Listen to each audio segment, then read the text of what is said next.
लगातार बच्चे की कमेंट करके आप पूछते हैं कि सर क्या हुआ, क्योंकि उनको उम्मीद है मुझसे और आपका पूछना बनता भी है। तो इसी को देखते हुए मैं ये वीडियो बना रहा हूं ताकि हर एक चीज आपको पता चल सके। बच्चे जानना चाहते हैं कि एसएससी हियरिंग में क्या हुआ। मैं बताऊं, बहुत सारे बच्चों के अधिकारों का हनन हुआ था। हम सुप्रीम कोर्ट नहीं गए क्योंकि वहां पे अभी आपने बिहार वाले मामले में देखा होगा, ऐसा बोल दिया गया कि भाई आप कोर्ट की हायरार्की को बाईपास मत करो, पहले आप हाई कोर्ट जाओ। हाई कोर्ट में रिलीफ नहीं मिलता तो हम तो बैठे ही हैं। अब मैं आपको पूरी बात एक एक करके बताता हूं। 24 तारीख को पिटीशन लगी थी, पीआईएल लगी हुई थी। वहां पे क्या हुआ कि उस दिन सुनवाई नहीं हो पाई, तो कल सुनवाई हुई 12 बजे।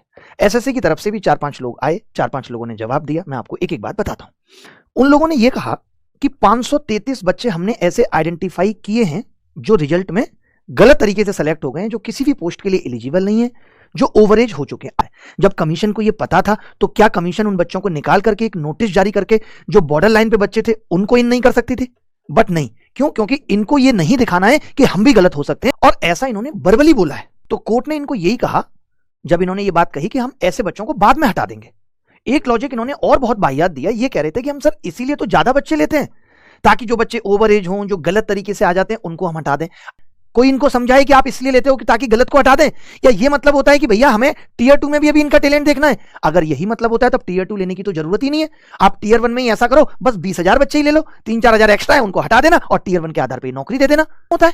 आप कह रहे हो कि गलत लोग आ जाते हैं इसलिए हम ज्यादा बच्चे लेते हैं। ये लॉजिक दिया एसएससी ने कोर्ट में। सोचिए, और सोचिए इतना कुछ इनको पता चलने के बाद इन्होंने एडमिट कार्ड स्टेटस जारी कर दिया, वो भी उन बच्चों का जो किसी पोस्ट के लिए एलिजिबल नहीं है। कुछ बवाल हुआ, आप ये इतना भी नहीं कर पाए कि अकेले पलाश को ही रोक देते हैं। यही मान लेते कि एक ही बच्चा गलती से सिलेक्ट हुआ है। इन्होंने तो कोर्ट में खुद माना है कि अभी तक हमने 533 बच्चों को आइडेंटिफाई किया है। जस्टिस ऑफ हाई कोर्ट ने कल एसएससी को नोटिस क्यों कर दिया? उनको भी लगा कि कहीं ना कहीं कुछ तो गड़बड़ है। उन्होंने पूछा भी उनके लॉयर्स को, अब एसएससी फंस गई है, एफिडेविट पे तो झूठ बोल नहीं सकते। बट मेरा भरोसा एसएससी पे 1% नहीं है। आप सोचिए 2023 वाले केस को ही देख लीजिए कि जो हाईकोर्ट की बेंच से ऑर्डर आया उसको इन लोगों ने अभी तक इंप्लीमेंट नहीं किया। बट मुझे दुख है कि हम हर कोशिश कर रहे हैं कि कम से कम इतना तो हो कि जो एक्स्ट्रा बच्चे हैं उनको मेंस में बैठने का मौका ना मिले, इनके एडमिट कार्ड ना जारी किए जाएं।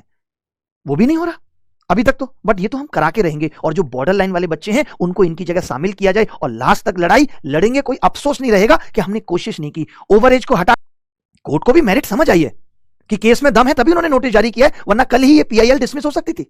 इतना क्या तानाशाह बनी पड़ी है एसएससी? भैया ये डेमोक्रेटिक कंट्री है, कब तक आवाज को दबा पाओगे? जी तुम्हारे बाप का कमीशन है क्या कि जो मर्जी करते रहोगे? बताओ। इतना चिल्लाने के बाद भी ये मेंस एक शिफ्ट में नहीं करा पा रहे। बट दुख की बात एक ये भी रही कि कहीं से भी कोई सपोर्ट नहीं दिखा। चाहे हम बात करें अदर पार्टीज की कि कोई सामने से आया, इतना बड़ा स्कैम सामने निकल के आया, इतना बड़ा झोल रिजल्ट में सामने से पता चला। ये चीजें एसएससी से आसानी से मनवाई जा सकती थी जब हमने आवाज उठाया था। बट क्या करें, कुछ पार्टियों के एजेंट आकर उस आवाज को अगर नहीं दबाते तब ऐसा संभव था।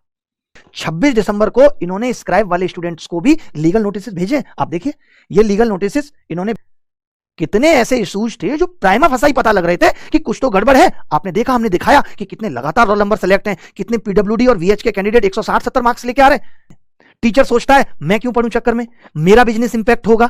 और कौन सा बिजनेस सोचो जो आपने बना के दिया है, वो सोच लेता है मैं क्यों पढ़ूं टेंशन में, जीएसटी इनकम टैक्स सरकार परेशान करेगी।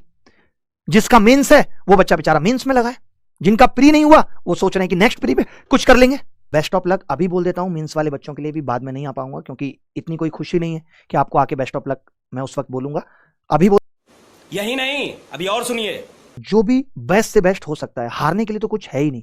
जो भी होगा वो हमारे लिए पॉजिटिव ही होगा, हमारी जीत ही होगी। मैं पूरी कोशिश कर रहा हूं, पढ़ाना भी होता है, हर एक चीज देखनी है, तो हिम्मत रखते हैं और चेहरे पे मुस्कान रखते हैं कि जीतेंगे। हिम्मत नहीं हारनी। आपने देखा कि और अभी तो रुको, क्लाइमैक्स अभी बाकी है।